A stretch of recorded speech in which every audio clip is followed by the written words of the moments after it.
नमस्कार। हमारे चैनल में आपका स्वागत है। मैं हूं रामचंद्र मौर्य।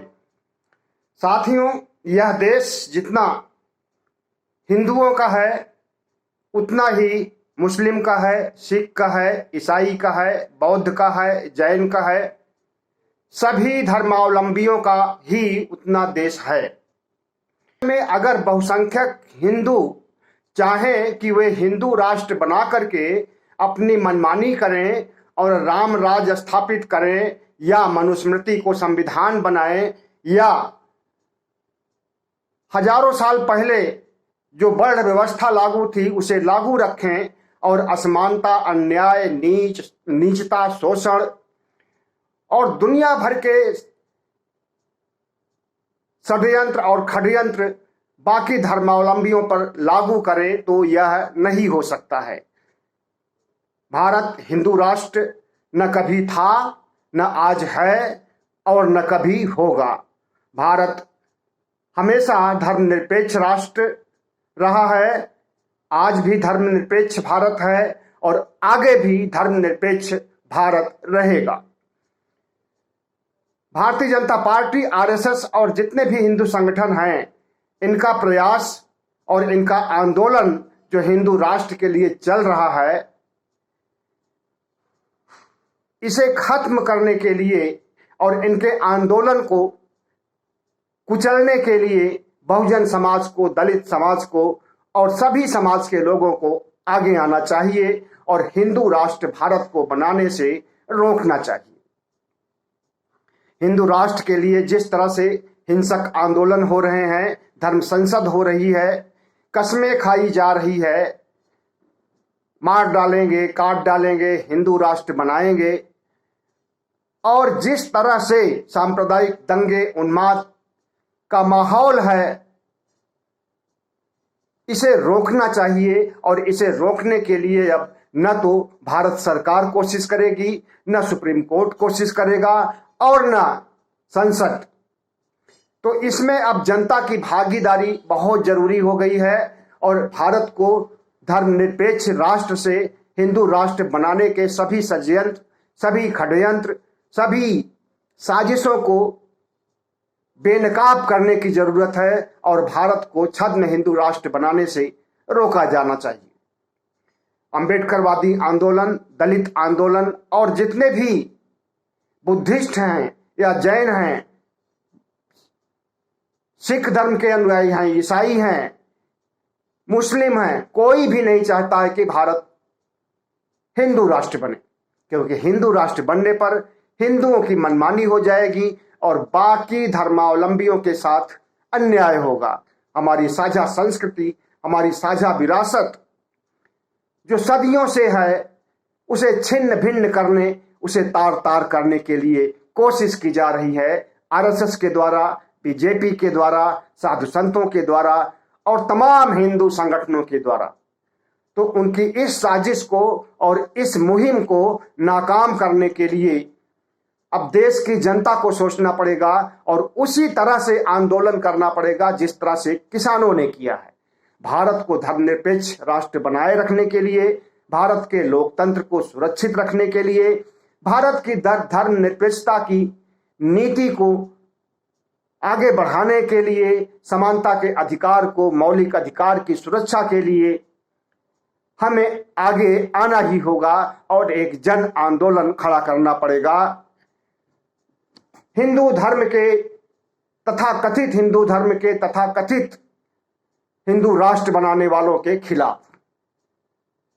क्योंकि अगर आप अभी नहीं जागेंगे तो बहुत देर हो जाएगी और जब एक बार हिंदू राष्ट्र बन गया भारत, तो फिर से धर्मनिरपेक्ष भारत नहीं हो सकता है। और उस हिंदू राष्ट्र में कितना बड़ा अत्याचार होगा, कितनी गुलामी होगी, कितनी जहालत होगी और कितनी दम घोटू जिंदगी होगी और बाकी धर्मावलंबियों के साथ क्या व्यवहार किया जाएगा, कैसे उन्हें रखा जाएगा, कैसे उन्हें जीवित रहने दिया जाएगा, इस पर भी सोचने की जरूरत है। सीएए, एनआरसी भारत सरकार ने लाया और उसे लागू करना चाहा, पहले असम में, पूरे देश में फिर, लेकिन उसके लिए जिस तरह से आंदोलन शुरू हुआ और ये कहिए कि आंदोलन वो चलता ही नहीं रहता उसी तरह से कि जिस तरह से किसान आंदोलन के तहत तीनों कृषि कानून वापस किए गए और CAA NRC भी उसी तरह से वापस करना पड़ता। लेकिन दुर्भाग्य कहिए कि उसी समय कोरोना का आगमन हो गया और आंदोलन स्थगित हो गया। याद रहे कि आंदोलन स्थगित है, आंदोलन बंद नहीं है। और किसान आंदोलन भी स्थगित है, किसान आंदोलन बंद नहीं है, क्योंकि किसानों की के सिर्फ 3 काले कानून जो किसान विरोधी थे उसे ही वापस लिए गए हैं और किसानों की बाकी 5-6 मांगों पर वादा खिलाफी की गई है भारत सरकार के द्वारा, मोदी सरकार के द्वारा। उसी तरह से CAA NRC को जिस मकसद से ये लोग लाए थे वो अभी हिंदू राष्ट्र बनाने का एक अचूक शस्त्र था इनका कि मुसलमानों को और पिछड़ी जात के लोगों को अगर ये अपने प्रमाण पत्र को अपने मूल निवासी होने या भारत का निवासी होने का सबूत नहीं दे पाएंगे, आधार कार्ड और जितने भी कार्ड हैं वो माने नहीं जाएंगे, तो इन्हें नागरिकता से बर्खास्त कर दिया जाएगा और उनकी नागरिकता खत्म हो जाएगी और वोट देने का अधिकार खत्म हो जाएगा। तो एक साजिश के तहत लाया गया और बाहर के देशों से हिंदुओं को बुलाया जाएगा और उन्हें नागरिकता दी जाएगी। तो यहाँ के मूल निवासियों और मुसलमानों की नागरिकता खत्म करने और भारत के बाहर के मुसलमानों को नागरिकता देने के लिए यह कानून लाया गया था।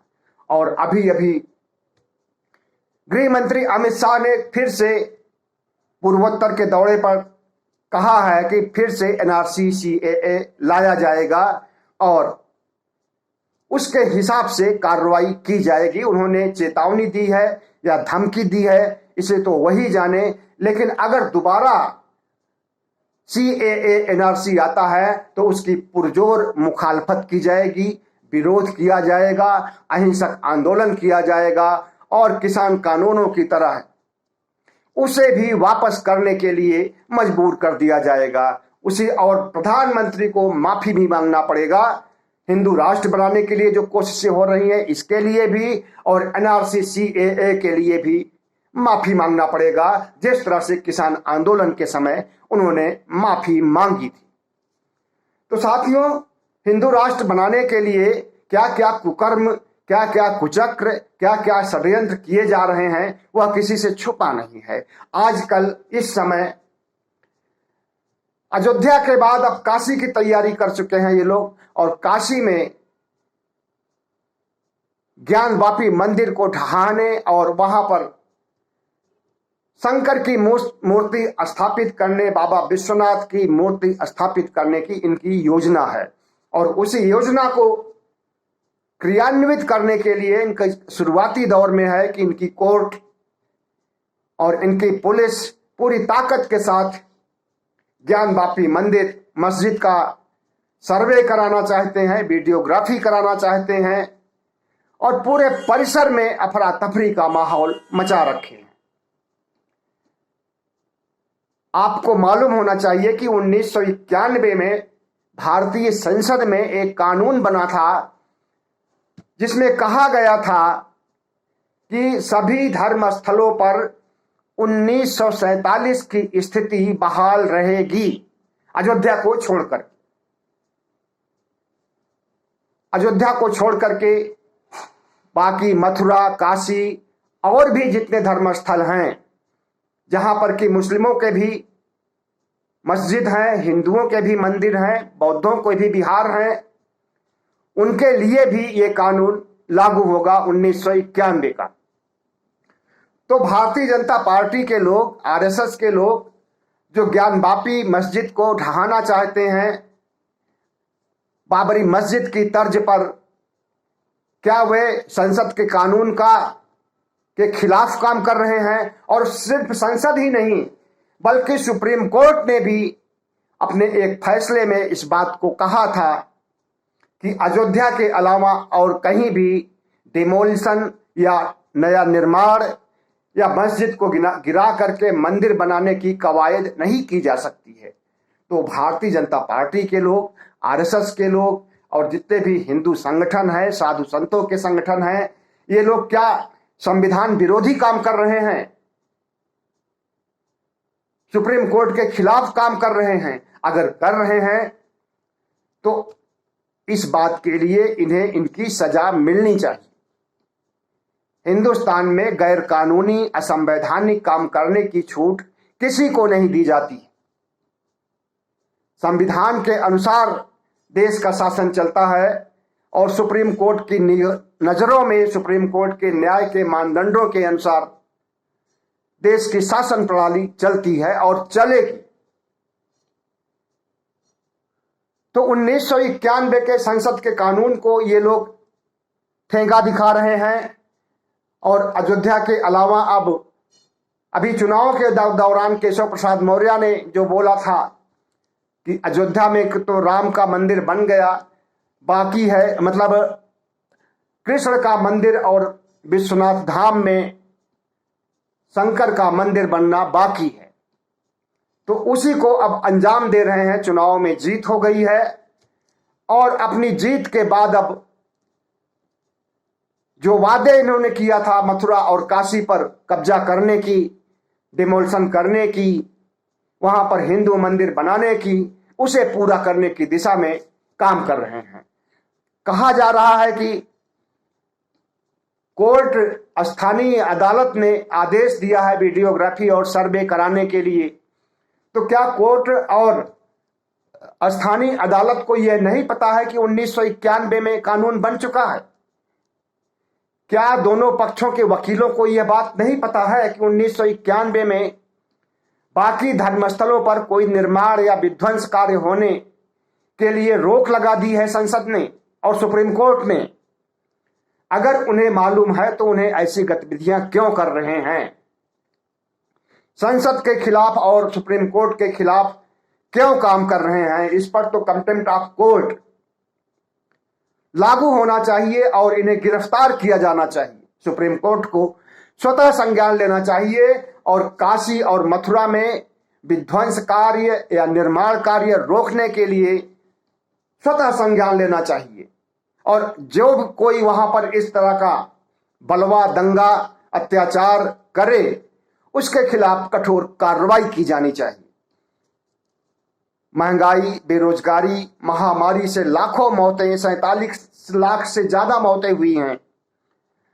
डूबती अर्थव्यवस्था, देश को बेचने की साजिश का खुलासा, एंटी इनकम्बेंसी की वजह से लोकसभा चुनाव भारतीय जनता पार्टी किसी भी सूरत में जीत नहीं सकती है। और लेकिन क्योंकि हिंदू राष्ट्र बनाना है और 2025 में आरएसएस के 100 साल पूरे होने हैं, तो हिंदुत्व का और हिंदू राष्ट्र का जश्न मनाना है, इसलिए भारतीय जनता पार्टी को लगता है कि 2024 का चुनाव किसी भी हालत में जीतना जरूरी हो गया है।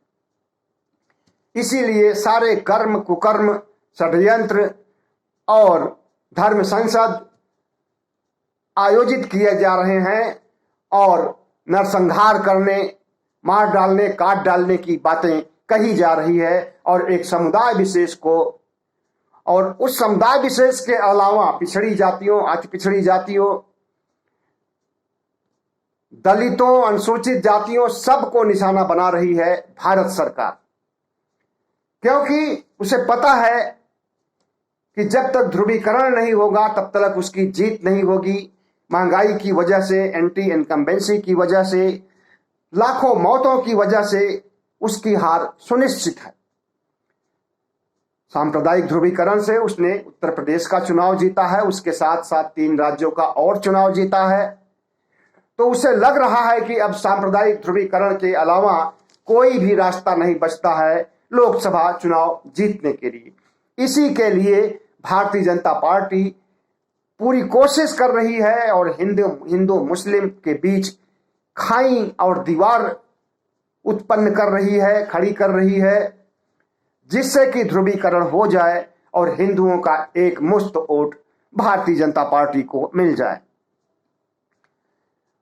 दूसरी बात यह है कि हिंदू राष्ट्र बनाने पर हमारी समावेशी संस्कृति का क्या होगा, हमारी साझा संस्कृति साझा विरासत का क्या होगा, और भारत जिस तरह से आधुनिक भारत बन रहा है, विज्ञान के हिसाब से विकास कर रहा है, क्या इसे